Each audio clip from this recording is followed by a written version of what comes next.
انگریزوں نے یہاں پر قبضہ کیا تو مسلمانوں کا کلچر خطرے میں پڑ گیا اور تباہ ہو گیا. مسلمانوں کی زبان کو، مسلمانوں کے تہذیب و تمدن کو انہوں نے مکمل طور پر تباہ کر دیا اور مسلمان صرف مسلم چلے گئے. تو علامہ وہ واحد شخصیت تھی کہ جنہوں نے اپنے آپ کو قرآن و حدیث کے دائرے میں رکھ کے ان مسلمانوں کو جگانے کی کوشش کی. اب یہ جو شخصیات ہوتی ہیں ان میں دو طرح کے عام طور پر لوگ پائے جاتے ہیں. ایک وہ ہوتے ہیں کہ جنہیں ہم کہتے ہیں وہابی، ایک وہ ہوتے ہیں جنہیں ہم کہتے ہیں قصبی. وہابی قسم کے لوگ وہ ہوتے ہیں کہ جو بچپن سے ہی، شروع سے ہی خدا داد صلاحیتوں کے مالک ہوتے ہیں اور ان سے ایسے واقعات رونما ہوتے ہیں کہ جو عام طور پر ان بچوں سے نہیں ہو پاتے. قصبی وہ ہوتے ہیں کہ جو محنت کرتے ہیں، محنت کرنے کے بلبوتے پر اپنا مقام کہیں پر بنا لیتے ہیں. تو علامہ اقبال علیہ رحمہ ان وہابی لوگوں میں سے شامل تھے کہ جنہیں بچپن ہی سے قدرت نے ایسی صلاحیتوں سے نوازا تھا کہ جو اس عمر کے، اس دور کے بچوں میں نہ ہوئی تھی. ایک چھوٹا سا واقعہ میں آپ سے شیئر کرنا چاہوں گا اقبال کے بچپن کا. اقبال کے بزرگ کشمیری خاندان سے تعلق رکھتے تھے اور سری نگر کے علاقے سے وہ ہجرت کر کے یہاں سیالکوٹ تشریف لائے تھے. آپ کے والد ایک صوفی منس انسان تھے اور ان کا نام شیخ نور محمد تھا. یہ بچپن کی بات، بچپن کا واقعہ آپ سے شیئر کرنے جا رہا ہوں. اچھا، واقعہ سنانے سے پہلے جو ہے وہ میں تھوڑا سا ناظرین کو بتانا چاہتا ہوں کہ 9 نومبر 1877 میں سیالکوٹ میں علامہ اقبال پیدا ہوئے اور ان کی وفات جو ہے وہ 21 اپریل سن 1938 میں ہوئی اور 61 سال جو ہے وہ ان کی عمر تھی اور وفات ان کی لاہور میں ہوئی ہے. پیدائش ان کی جو ہے وہ سیالکوٹ میں ہوئی ہے اور یہ لاہور رہتے رہے ہیں، سیالکوٹ رہتے رہے ہیں اور انہوں نے پی ایچ ڈی کی تھی آرٹس میں. اور پیشے کے لحاظ سے ان کو مصنف تھے، فلسفی تھے، شاعر تھے، بچوں کی مصنف تھے، سیاستدان تھے اور ایک وکیل تھے. اور زبانیں جو بولتے تھے اردو، فارسی، جرمن اور عربی زبانیں جو ہیں وہ یہ بولتے تھے. اس کے علاوہ ان کے والد کا نام جو ہے وہ شیخ نور محمد تھا اور والدہ کا نام جو ہے وہ امام بی تھا. ان کا ایک بیٹا جس کا نام ڈاکٹر جاوید اقبال ہے اور برطانیہ میں بھی رہے، وہاں پہ انہوں نے وہ وکالت کی تعلیم جو ہے وہ حاصل کی. تو یہ تھوڑا سا تعارف تھا، میں نے کہا کہ وہ ناظرین تک پہنچا دوں. جی آپ جی بچپن کے واقعے کا ذکر کر رہے اقبال تھے. پہ آپ نے جو پوائنٹس بتائے ہیں، ہنٹس دیے ہیں، ان پر سینکڑوں کتابیں لکھی گئی ہیں، ان پر بحث صدیوں پر محیط ہے، یہ بحث چلتی رہے گی. اور اقبال کا چیپٹر شاید کلوز نہ ہو، اتنی بڑی شخصیت اقبال. تو یہ ایک جو آپ نے ان کی زبانوں میں ملک صاحب بات کی تو ایک بڑی شاید آپ کے لیے بڑی دفعہ ہوگی، بڑی بات ہوگی. علامہ اقبال جس زبان کو سب سے زیادہ استعمال کرتے تھے وہ پنجابی تھی. پنجابی لباس، پنجابی زبان ان کا پسندیدہ لباس اور زبان. ظاہر بات ہے پنجاب کے رہنے والے تھے، ہوتا ہے نا ہمارے اندر پنجاب کے رہنے کے باوجود ہم پنجابی کو لائک نہیں کرتے. لیکن انہوں نے جو ہے وہ شعر جو لکھے ہیں ان میں جو ہے وہ فارسی لکھی، مشکل الفاظ لکھے اور جب ہم بھی پڑھتے تھے تو یہی سمجھتے تھے کہ جو ہے یہ سارا سب سے مشکل کام جو ہے وہ حضرت علامہ اقبال صاحب ہمارے لیے کر گئے ہیں کہ ہم وہ بس اسی میں ان کی تشریح کرتے ہیں. اچھا، میں تھوڑا سا اس بات پہ اس واقعے کی طرف آنے سے پہلے آپ کی اس بات کا جواب دوں. یہ صرف آپ نہیں، ہمارے جو ہزاروں لوگ ہیں نا وہ اس بات کا شکوہ کرتے ہیں کہ حضرت کی زبان بڑی ٹف تھی اور ایسے مشکل الفاظ میں استعمال کیے. اور سر دیکھیں ٹرینڈز چینج ہوتے رہتے ہیں. اس وقت جو ٹرینڈ چل رہا ہے نا وہ انگلش کا ہے. لوگ اب چھوٹے بچے ہوتے ہیں ابھی بولنا سیکھتے ہیں تو ان کی مائیں انہیں پارٹس ہماری سکھانا شروع کر دی. اچھا، لوگوں کی خواہش ہوتی ہے کہ ان کے بچے انگلش بولیں کیونکہ اس وقت دورہ انگلش کا ہے. جس دور میں اقبال تھے اس وقت اس بیلٹ پر فارسی کو ایک سلجھی ہوئی، پڑھی لکھی اور رچ لینگویج کے طور پر جانا جاتا ہے. اس لیے وہ زیادہ جو ہے وہ شاعری انہوں نے اسی لیے زیادہ اس میں کی. دوسری بات عربی میں بھی انہوں نے جو ہے وہ شعر لکھے.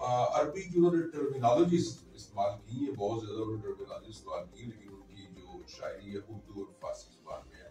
ایک ان کی بک ہے وہ ملک صاحب علامہ اقبال کے ایک بڑے عظیم استاد پروفیسر میر حسن علامہ اقبال کو بنانے میں ان کا بڑا ہاتھ ہے. تو وہ جو میں نے کہا تھا ان کا بچپن کا واقعہ، سید میر حسن کی یہ عادت تھی کہ وہ نماز فجر کے بعد مولوی پاک کرتے تھے. ایک دن وہ اپنی مسجد کی بجائے نا جو بازار صرافہ ہے جہاں پر علامہ اقبال کی رہائش تھی، وہاں اس مسجد میں آئے. وہاں انہوں نے فجر کی نماز پڑھی اور اپنے ذکر میں فہم کرنے میں مصروف ہو گئے. تو جیسے ہمارے یہاں پر رواج ہے کہ مسلمانوں کے بچے ارلی مارننگ مسجد میں جاتے ہیں وہاں قاری صاحب کے پاس قرآن پاک پڑھتے ہیں، تو سید میر حسن نے دیکھا کہ کچھ بچے وہاں مولوی صاحب کے بیٹھے ہوئے قرآن پاک پڑھ رہے ہیں. انہوں نے غور سے دیکھا تو اپنے اس ورد کو ختم کر کے قاری صاحب کے پاس گئے اور ایک بچے کی طرف اشارہ کر کے کہتے ہیں کہ میرے سر یہ بچہ کون ہے؟ تو انہوں نے بتایا جی یہ ہمارے یہاں ہمسائے ہیں شیخ نور حسین کا بیٹا ہے، شیخ نور محمد. تو پروفیسر میر حسن نے اس بچے کو اپنے پاس بلایا اور ان سے کہنے لگے بیٹا آپ کا نام کیا ہے؟ تو وہ بچہ جس کی بمشکل عمر 8-10 سال کی، وہ کہنے لگا کہ کون سا نام بتاؤ، گھر والا یا اسکول والا؟ تو انہوں نے کہا بیٹے تم نام بتا دو.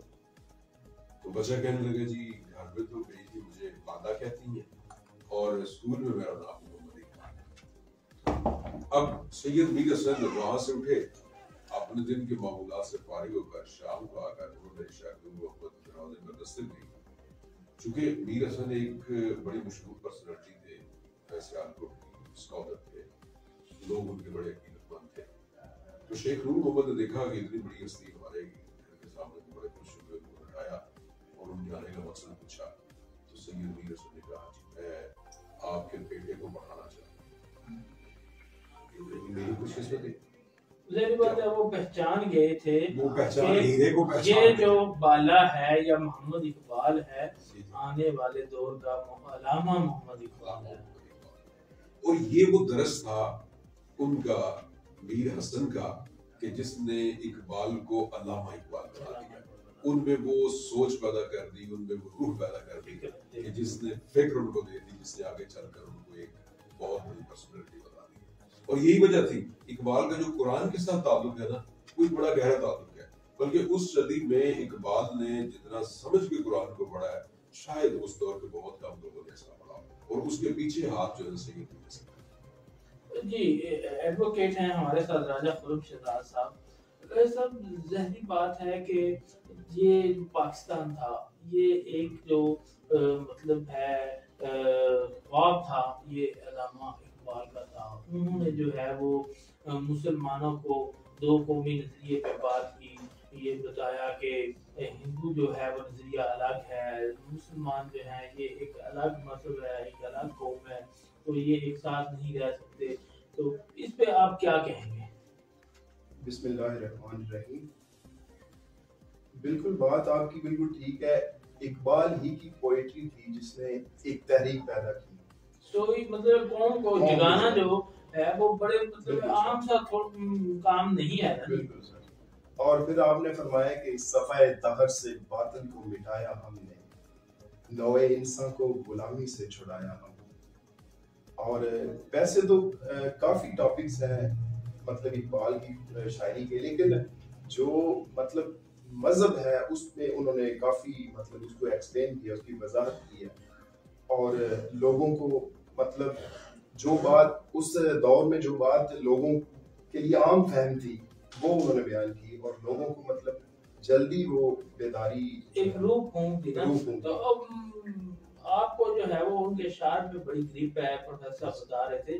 میں چاہوں گا کیونکہ آج یوم جو ہے وہ پیدائش کا دن ہے علامہ محمد اقبال صاحب کی، تو کچھ ان کے اشعار جو ہیں وہ. جی ضرور انشاءاللہ. یہ جو عشق رسول کی بات ہے، جو وہ اقبال فرماتے ہیں جو کرنی ہے جہانگیری محمد کی غلامی کر، جو کرنی ہے جہانگیری محمد کی غلامی کر، عرب کا تاج سر پہ رکھ کے خدا بندے عجم ہو جا. اور پھر اقبال نے فرمایا کہ محمد سے وفا تو نے تو ہم تیرے ہیں، یہ جہاں چیز ہے کیا لوح و قلم تیرے ہیں. آج تک جو ہے ان جیسا شاعر جو ہے وہ پیدا نہیں ہو سکا. جو کچھ وہ لکھ گئے لیکن وہ نصاب کا حصہ بن گئی. ظاہری بات ہے ہم جو ہے وہ ان کا لکھا ہوا سارا کچھ جو ہے ہم نصاب میں پڑھتے ہیں، اور اس کے علاوہ بھی آج کی جو نسل ہے وہ اگر وہ اقبال نے جو کچھ لکھ دیا، جو کچھ ہمیں دے گے وہ پڑھیں تو ابھی بھی جو ہے اس پہ ہمیں اس میں بہت کچھ ملتا ہے۔ جی نصیر احمد ناظر صاحب، پاکستان بنانے میں علامہ محمد اقبال صاحب کا جو کردار ہے، رول ہے، اس پہ تھوڑی سی روشنی ہے۔ ملک صاحب بہت مہربانی۔ اقبال جیسے کہ سر فرما رہے تھے کہ مولوی امیر اسد صاحب نے حضرت علامہ محمد اقبال کی ذات کو پہچانا، انہوں نے ان کے اندر جس ہیرے کو دیکھا انہوں نے محسوس کیا کہ اس ہیرے کی اگر تراش خراش کی جائے تو یہ وہ ہیرا بن سکتا ہے جس کا بدل شاید اس خطہ میں ہو رہے ہیں۔ تو یہی وجہ تھی کہ اقبال جو تھے وہ ان کا مذہب کی طرف لگاؤ جو تھا وہ بہت مذہبی گھرانے تھے، اور پھر مسجد جاتے تھے، ان کے جو ہیں وہ مولوی صاحب جیسا استاد ان کو مل گیا۔ کہتے ہیں نا کہ زندگی میں اگر ایک بھی استاد جو ہے نا وہ مل جائے تو انسان کی زندگی بن جاتی ہے۔ یہ اساتذہ کرامی ہوتے ہیں جو مولوی صاحب نے اقبال کے اندر عشق مصطفیٰ کو کوٹ کوٹ کے بھرا۔ کچھ جگہ پہ لکھتے ہیں علامہ صاحب، وہ لکھتے ہیں تو غنی از ہر دو عالم من فقیر، تو غنی از ہر دو عالم من فقیر، روز معاشر عذرہائے من پذیر، گردمی بینے حسابم ناگزیر، از نگاہ مصطفیٰ پنہا فقیر۔ یہ فارسی کا شعر ہے۔ ظاہر بات ہے میں یہ بھی چاہوں گا تھوڑا سا یہ کیا ہے تھوڑی سی ہمارے جو اقبال لکھتے ہیں نوجوان نسل کے لیے ہم یہ پروگرام کر تو رہے ہیں۔ غنی از ہر دو عالم من فقیر، رب سے مخاطب کرتے ہیں یا اللہ تیری ذات بہت بڑی ہے اور میں فقیر۔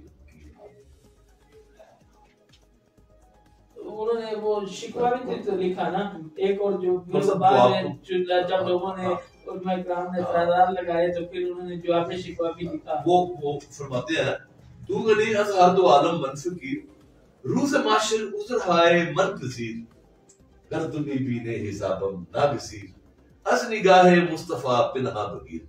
وہ کہتے ہیں کہ یا اللہ پاک قیامت والے دن مجھ سے میرا حساب نہ پوچھئے گا،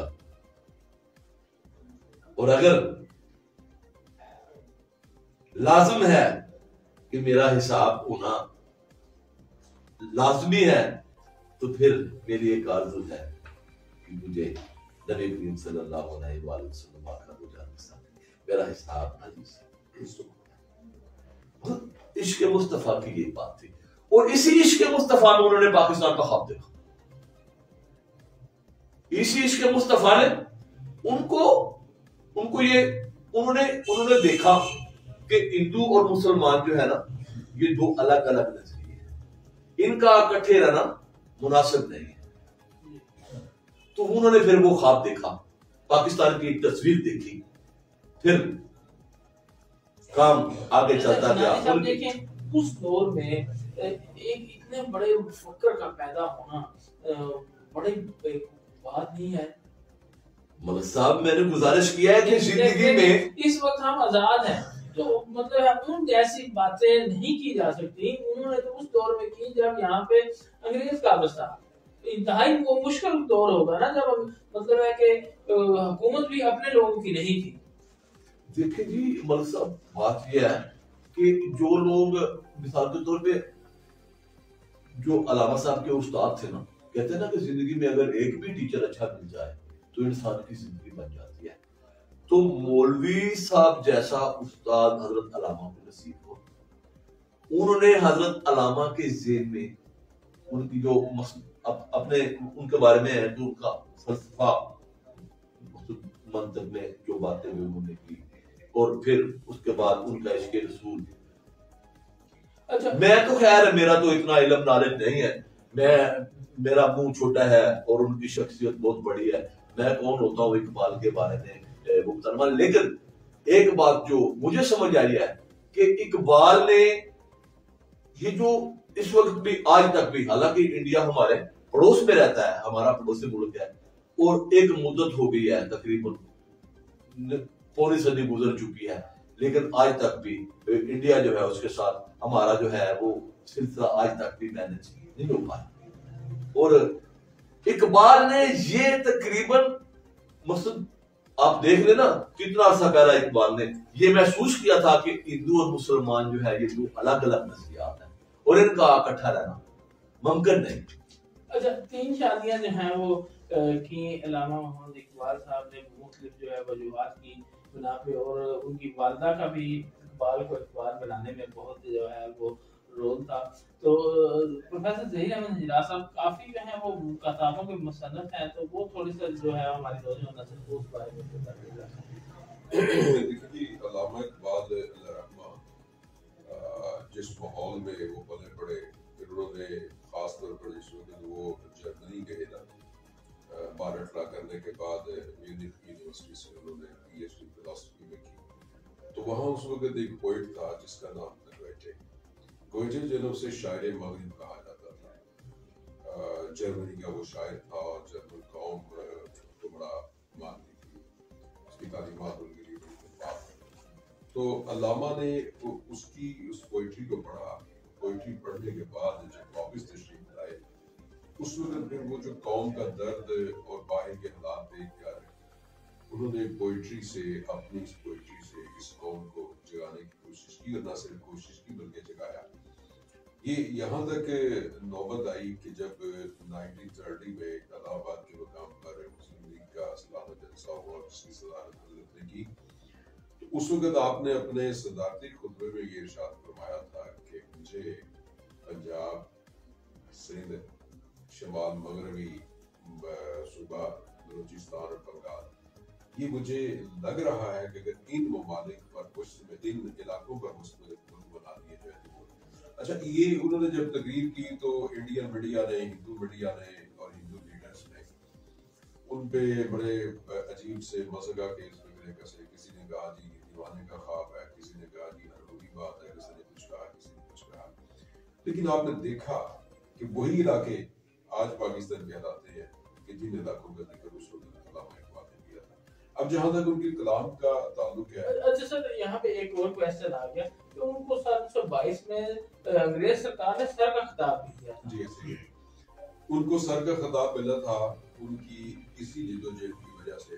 انگریز سرکار نے یہاں پر بہت سے لوگوں کو سر کا ٹائٹل دیا۔ سر کا جو ٹائٹل ہے ان کا اپنے ان لوگوں کے لیے ہوتا تھا کہ یا تو وہ وہاں کسی رائل فیملی سے تعلق رکھتے ہیں یا پھر ان کی کسی فیلڈ میں کوئی خاص اچیومنٹ ہے تو اس کی وجہ سے وہ سر کا خطاب دیتے تھے۔ لہٰذا انہوں نے یہاں پر بھی کچھ لوگوں کو خطابات دی جن میں بہت سے لوگ تھے۔ سب سے پہلے تو آپ کو یاد ہوگا کہ سر سید احمد خان، تو وہ ان کے نام کے ساتھ ہی ایسے لگتا ہے کہ سر سید ہی ان کا نام ہے، وہ سر کا ٹائٹل انگریزوں کو دیا ہوا تھا۔ انگریزوں نے ان کو ٹائٹل ضرور دیے۔ اقبال کے بارے میں بڑا مشہور واقعہ ہے کہ جب وہ ان کی خدمات پر، ان کی سیاسی خدمات پر، ان کی شاعری پر اور ان کے جو انہوں نے مقالے لکھے تھے ان پر انہوں نے ٹائٹل دینا چاہا، تو اقبال نے ان سے ایک شرط رکھی کہ پہلے آپ میرے استاد کو ٹائٹل دیں پھر میں ٹائٹل دوں گا۔ تو وہ جو کمشنر تھا ٹائٹل دینے والا، اس نے پوچھا جی کہ آپ کے جو استاد ہیں انہوں نے کون سی بک لکھی ہے کہ جس کی بنا پر ہم ان کو یہ ٹائٹل دیں؟ تو اقبال نے کہا جی ان کی بک میں آپ کے سامنے، تو وہ انگریز سرکار نے سید میر حسن کو شمس العلماء کا یہ ٹائٹل دیا، اس کے بعد اقبال کو یہ ٹائٹل ملا۔ اب جہاں تک ان کی پوئٹری کا تعلق ہے جو آپ نے سوال کی ہے، تو اس میں ان کی پوئٹری کے 3 دور بنتے ہیں۔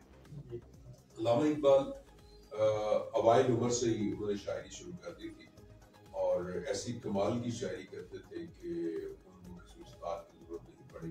چند شعراء کو انہوں نے اپنا کلام بھیجا، انہوں نے آپ سے لکھا کہ برخوردار آپ کو اصلاح کی ضرورت نہیں، آپ کام کریں، یہ خدا داد صلاحیت تھی۔